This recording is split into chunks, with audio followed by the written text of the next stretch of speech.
जय हिंद प्यारे साथियों। इस वीडियो में बात करने वाले हैं सीआईएसएफ हेड कांस्टेबल मिनिस्ट्रियल 2019 की भर्ती के बारे में। और एक महत्वपूर्ण पड़ाव यहां पे खत्म हो चुका है, क्योंकि आप सभी को पता है कि रिटन एग्जामिनेशन यहां पे कंप्लीट हो चुके हैं। क्योंकि काफी मशक्कतों के बाद आपका रिटन एग्जामिनेशन यहां पे कंप्लीट हुआ है। बहुत ही लंबे समय तक कैंडिडेट को यहां पे वेट करना पड़ा। 2019 की भर्ती का 2023 में जाके रिटन एग्जामिनेशन कंप्लीट हुआ है। अब रिटन एग्जामिनेशन कंप्लीट हो जाने के बाद हर एक कोई कैंडिडेट जानना चाहता है इसकी कट ऑफ कितनी जाएगी, सेफ स्कोर कितना रहेगा, टाइपिंग के लिए कितने कैंडिडेट क्वालिफाई होंगे, कितने कैंडिडेट एग्जाम में अपियर हुए और कितने कैंडिडेट को बुलाया जाएगा। इन सभी बातों की जानकारी आपको इस वीडियो में मिल जाएगी। तो आप वीडियो को लास्ट तक ध्यान से जरूर देखें ताकि आपको पूरी इंफॉर्मेशन मिल पाए और ये सारी चीजें क्लियर होने के बाद आप अपने टाइपिंग की तैयारी शुरू कर पाएं। तो वीडियो पसंद आए तो वीडियो को लाइक शेयर करके चैनल को सब्सक्राइब कर लें और बेल आइकन पर जरूर प्रेस कर लें ताकि फ्यूचर में आने वाली हर एक अपडेट का नोटिफिकेशन आपको सबसे पहले मिलता रहे। आगे बढ़ते हैं और आप सभी को पूरी इंफॉर्मेशन देते हैं। तो यहाँ पे सबसे पहले बढ़ेंगे कुछ इन्फॉर्मेशन के बारे में, फिर आप सभी को आपकी आंसर की डेट के बारे में, कट ऑफ के बारे में, हर एक चीज के बारे में यहाँ पे क्लियर करेंगे। तो यहाँ पे अगर हम बात करें तो देखिए, सबसे पहले मैं बात करूंगा यहाँ पे कुछ डिटेल के बारे में, क्योंकि हमें इसके बारे में कुछ बेसिक इन्फॉर्मेशन होना बहुत ज्यादा जरूरी है। अगर आपको बेसिक इन्फॉर्मेशन नहीं है तो फिर थोड़ी सी मिसअंडरस्टैंडिंग हो सकती है। सबसे पहली बात तो आप सभी जानते हैं कि यहाँ पे इसका जो एग्जामिनेशन हुआ है वो 23/7, 30/7 और 6/8 इन 3 तारीख में आपका जो एग्जामिनेशन है वो कंप्लीट हो चुका है। अगर हम बात करें कि यहाँ पे जो फिजिकल यानी पीएसटी जो आपका होता है, पीएसटी में 3,03,000 कैंडिडेट को क्वालिफाई किया गया था। यानी कि ये तय हुआ था कि इतने कैंडिडेट यहाँ पे जो आपका रिटन एग्जामिनेशन हुआ है इसमें पार्टिसिपेट करेंगे। तो इतने कैंडिडेट का यहाँ पे एडमिट कार्ड जारी हुआ था, 3,03,000 कैंडिडेट का।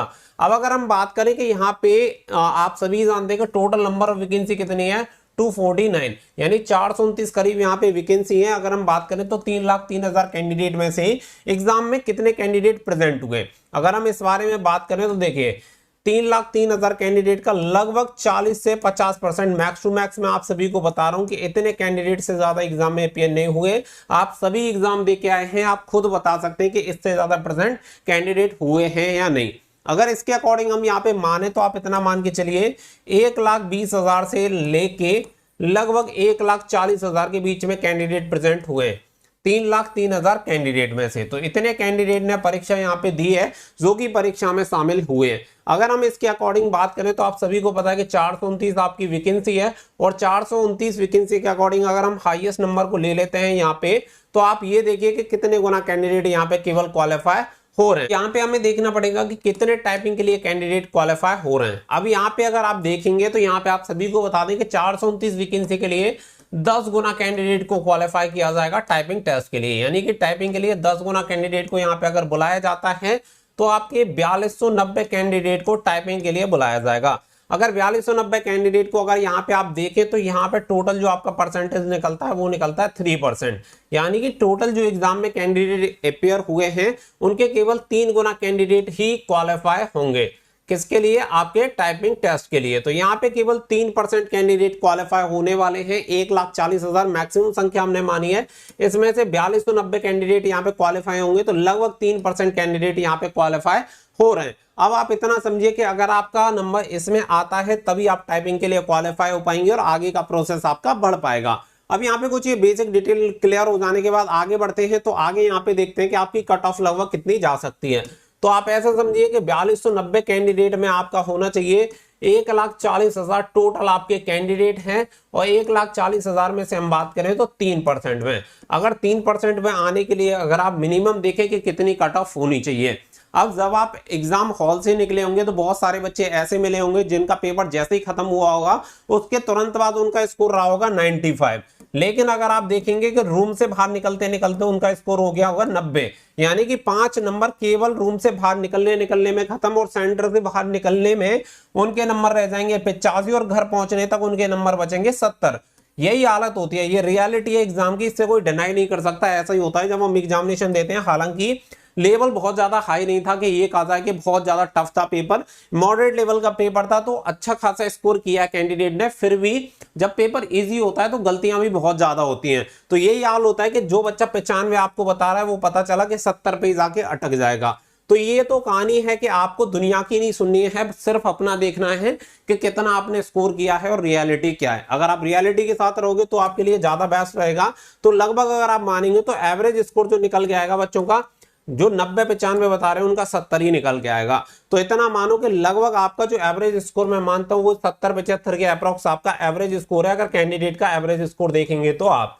अब यहाँ पे बात आती है तो भाई कट ऑफ कितनी जा सकती है, कितने मतलब नंबर पे बच्चे का टाइपिंग के लिए हो सकता है, जिससे कि हम अपने टाइपिंग की तैयारी शुरू कर दें। देखो कोई भी चीज कभी भी खराब नहीं जाती, हमें सिर्फ अच्छा सोच के तैयारी करनी है। अगर यहाँ पे अच्छे की हम बात करें तो यहाँ पे आप टाइपिंग के लिए समझ लो। इससे पहले मैं आप सभी को एक और चीज क्लियर कर देता हूँ कि जो बच्चे HCM 2022 की तैयारी कर रहे हैं, हेड कांस्टेबल मिनिस्ट्रियल 2022 की एग्जामिनेशन की तैयारी कर रहे हैं, उनके लिए मॉक टेस्ट सीरीज हमारे एप्लीकेशन स्टडी फॉर ड्रीम्स पे मिल जाएगी, जिसका लिंक वीडियो के डिस्क्रिप्शन में दिया गया है, वहां से जाके आप एनरोल कर सकते हैं। 120 प्लस मॉक टेस्ट आप सभी को मिल जाएंगे, हिंदी इंग्लिश में मॉक टेस्ट दिए गए, डिटेल सॉल्यूशन दिए गए, सेक्शन वाइज भी आपको टेस्ट मिल जाएंगे। तो फटाफट से जाके आप एनरोल कर सकते हैं, लिंक आपको वीडियो के डिस्क्रिप्शन में दिया गया है। तो 2022 वाले कैंडिडेट सभी जाके एनरोल कर लीजिएगा।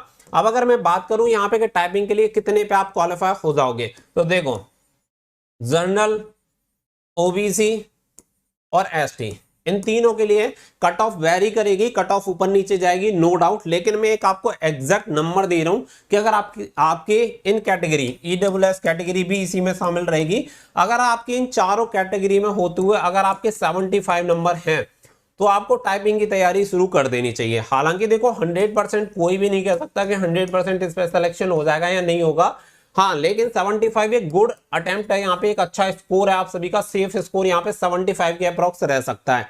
इससे कम तो कट ऑफ जाने की बिल्कुल संभावना नहीं है, बिल्कुल भी 0%। मैं कहूंगा कि 0% आप मान के चलना कि इससे नीचे आपकी कट ऑफ जाए, इससे ऊपर ही आपकी कट ऑफ जाएगी। अगर 10 गुना कैंडिडेट को यहाँ पे क्वालिफाई किया जाएगा तो मिनिमम आपके इतने नंबर होने चाहिए, इतने नंबर पे आप उम्मीद कर सकते हैं कि आपका टाइपिंग के लिए क्वालिफाई हो जाएगा। हाँ, अगर आप ST से हैं तो यहाँ पे आप लगभग 72 नंबर या 70 नंबर के अप्रॉक्स आप मान के चल सकते हैं कि आपका टाइपिंग के लिए क्वालिफाई होगा। तो जो रियलिटी है वो मैंने आप सभी को बता दी, और इससे ऊपर ही आपकी कट ऑफ जा सकती है। हो सकता है कि 75 से 80 पे आपकी कट ऑफ जाए, लेकिन इससे कम आने की संभावना बिल्कुल नहीं है। मैंने जो लोएस्ट, जो कम से कम आपकी कट ऑफ हो सकती है, उस कट ऑफ को कंसीडर करते हुए आपको कट ऑफ बता रहा हूं कि कोई भी बच्चा ऐसा ना हो कि बाद में इससे कम कट ऑफ चल रही जाए और वो टाइपिंग की तैयारी ना कर पाए। इसीलिए मैंने आपको न्यूनतम कट ऑफ बताई है। जब आपकी टाइपिंग हो जाएगी तो टाइपिंग के बाद मैं आपको कट ऑफ के बारे में एक और वीडियो आपको प्रोवाइड करा दूंगा कि फाइनल कट ऑफ आपको कितनी जाएगी, और रियलिटी आप सभी को ये कट ऑफ आने के बाद क्लियर हो जाएगी। इसके अलावा भी यहाँ पे एक और चीज निकल के आती है कि यहाँ पे जो आंसर की होगी वो कब तक रिलीज हो जाएगी, क्योंकि आंसर की क्या है कि हमें आईना दिखाने का काम करती है, हमारी सच्चाई हमारे सामने ले आती है कि जो 95 वाले हैं उनके कितने नंबर आ रहे हैं, 90 वालों के कितने आ रहे हैं, 80 वालों के कितने आ रहे हैं, उन सभी का पता चल जाता है। दूध का दूध पानी का पानी यहाँ पे आके हो जाता है आंसर की के बाद। तो आंसर की का सभी बच्चे बेसब्री से इंतजार कर रहे हैं। तो आंसर की के लिए आपको बता दें कि लगभग आप ये मान के चलो कि 12 से 14 दिनों के बीच में आपकी जो आंसर की होगी वो रिलीज हो जाएगी। अधिकतम है जल्दी से जल्दी ही इसकी रिलीज हो जाएगी। अगर आप माने तो आज 8 तारीख आपकी हो चुकी है, तो आप लगभग एक्सपेक्टेड मैं आपको बता दे रहा हूं कि 20 अगस्त के आसपास आपकी आंसर की आपको देखने के लिए मिल सकती है। इसमें एक आध दो दिन पहले भी आ सकती है, एक दो दिन बाद में भी आपकी आंसर की आ सकती है, बट लगभग आपकी 20 अगस्त के आसपास आपकी आंसर की रिलीज हो जाएगी। तो आप सभी बच्चे, जिन बच्चों का भी एग्जामिनेशन हो चुका है और जिन्हें लगता है कि हाँ 75 पे हमारा नंबर आ सकता है, वो सभी बच्चे अपने टाइपिंग की तैयारी शुरू कर दें।